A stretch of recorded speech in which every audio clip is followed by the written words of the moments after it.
السلام علیکم، سلامتی ہو آپ سب پر۔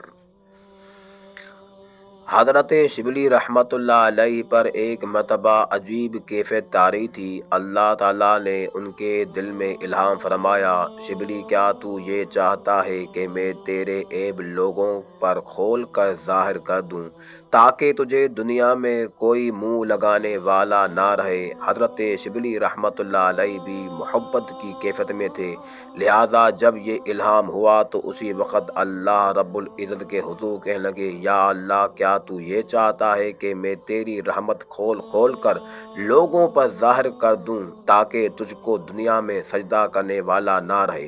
جیسے ہی یہ بات کہی اوپر سے الہام ہوا، شبلی نہ تو میری بات کہنا نہ میں تیری بات کہتا ہوں۔ اللہ اکبر! اللہ پاک اپنے محبوب بندوں سے کس طرح راز و نیاز اور محبت کی باتیں کرتا ہے، سبحان اللہ۔